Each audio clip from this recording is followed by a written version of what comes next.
Welcome to the Daily Globe. Please subscribe and hit the bell icon for more breaking updates.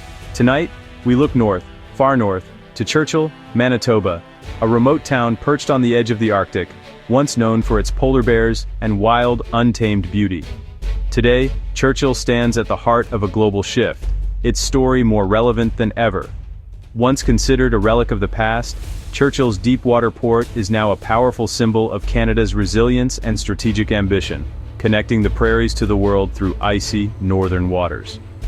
As US-Canada relations fracture and old alliances are tested, Canada is forced to rethink its economic future, turning to its own vast geography and northern frontiers for answers and opportunities. The port's revival isn't just about shipping grain, it's about forging independence, advancing economic reconciliation, and charting a bold new path forward for the nation. Northern communities, including First Nations and Métis peoples, now own a real stake in this transformation, shaping the port's future and their own destinies. Their perseverance and vision have turned the port into a living symbol of hope, self-determination, and renewed pride for the entire region. As global supply chains falter, shipping routes shift, and international alliances grow uncertain, Churchill's story offers vital lessons for nations everywhere seeking resilience. How did a shuttered, nearly forgotten port become a cornerstone of Canada's trade strategy and a symbol of national renewal? Over the next few moments, we'll unpack the history, politics, and remarkable people behind this transformation, exploring how vision, collaboration, and determination changed Churchill's fate. Welcome to Churchill, a beacon of hope, resilience, and possibility in an uncertain world.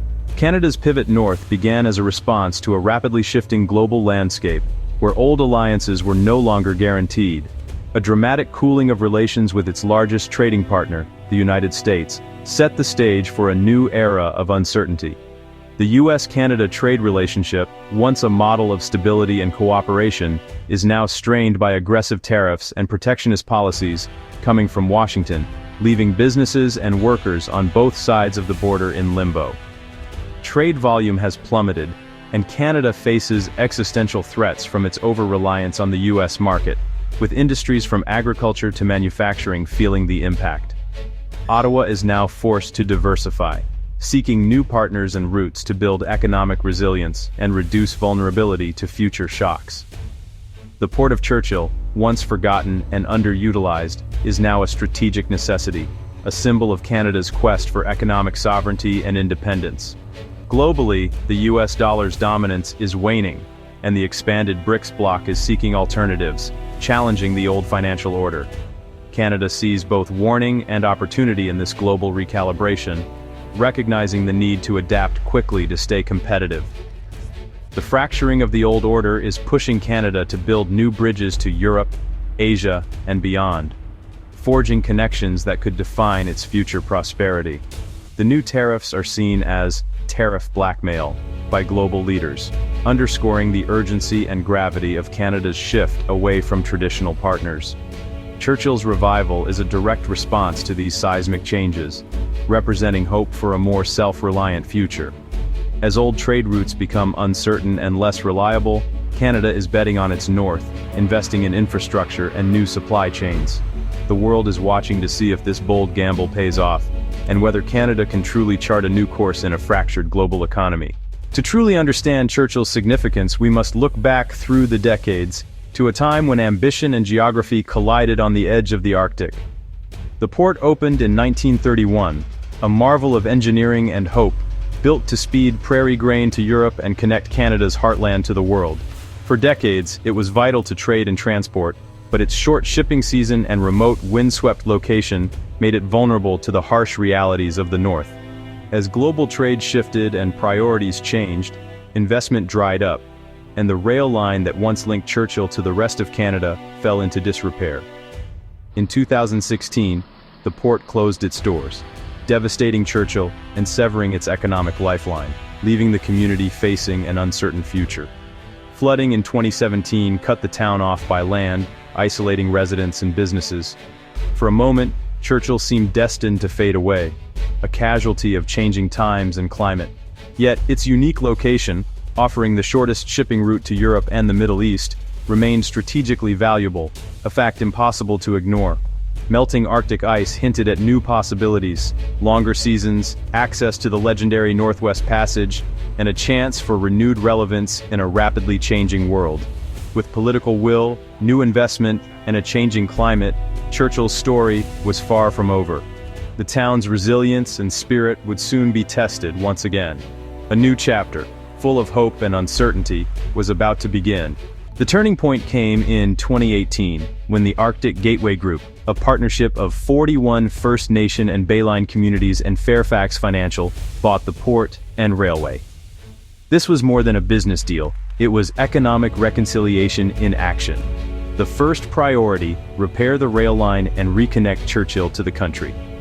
But the vision was bigger: modernize the port, expand its capacity, and make it a world-class facility. Ottawa backed this vision with a $500 million investment in 2025, funding upgrades to rail, storage, and icebreaker support. This is a strategic investment in a resilient, year-round northern trade corridor. The port is now operated from a northern perspective, with local ownership and community benefits at its core. Economic rewards flow back to the region, creating a new model for Canadian infrastructure. It's a partnership rooted in shared prosperity and self-determination. Churchill's revival is real, and the numbers prove it. In August 2025, the port handled its first major international grain shipment to Europe since reopening, signaling its return to global commerce. Cargo volumes are projected to surge from 200,000 tons in 2023 to 1.5 million tons by 2026. This growth is fueled by infrastructure upgrades and a strategic push to bypass congested southern routes. The $500 million federal investment is the backbone of this expansion. Canadian leaders now call Churchill the heart of the nation's northern trade strategy, a gateway to new markets, and a pillar of Arctic sovereignty. The port is diversifying. Plans are underway to handle potash, minerals, and imports from Europe and Asia. Each successful shipment builds momentum and strengthens the business case for continued investment. Churchill is no longer a relic, it's a strategy in motion. The world is taking notice. Churchill's revival is reshaping geopolitics. It's a bold assertion of Canadian sovereignty in the Arctic, moving beyond rhetoric to real, permanent control. By developing a northern trade route, Canada gains leverage and reduces dependency on the US. The port acts as an economic insurance policy, giving exporters new options and strengthening Canada's negotiating position. Churchill opens direct sea lanes to Europe and the Middle East, fostering new partnerships and making Canada a more attractive global partner. As US BRICS tensions rise, Canada positions itself as a stable, reliable alternative. International analysts call Churchill a strategic pivot, enhancing Canada's role in Arctic governance and sustainable development. The port's success signals a more autonomous Canadian foreign policy. As the Arctic becomes more accessible, Canada is ready to lead. Churchill is now a key player in the future of the region. At its core, Churchill's story is about people and place. The port's revival has brought jobs hope and a renaissance to northern Manitoba. Indigenous communities as major stakeholders in the Arctic Gateway Group are leading this transformation. This is true ownership. Strategic decisions and profits stay with those who call this land home. Over 500 new, well-paying jobs are projected, offering long-term careers and incentives for youth to stay and build their futures. Indigenous ownership ensures development aligns with cultural values and environmental stewardship. The port is now an engine of prosperity and pride, reversing a history of imposed projects. Churchill is a model for shared prosperity and genuine partnership. Churchill's location brings both promise and peril. The Arctic is warming rapidly, and increased shipping poses risks: fuel spills, invasive species, and threats to fragile ecosystems. Environmental groups and locals have raised concerns about the port's ecological footprint. The success of Churchill will be judged by its ability to operate sustainably. The Arctic Gateway Group and Ottawa have pledged strict environmental standards, advanced monitoring, and emergency protocols. Indigenous partners bring traditional knowledge, adding a crucial layer of oversight. Churchill is a test case for sustainable Arctic development. If it succeeds, it sets a global standard. If not, the risks are grave. The world is watching. Churchill's story is more than local success. It's a defining moment for Canada and global trade. The Churchill Doctrine emerges: build resilience, assert sovereignty, and seek new partnerships.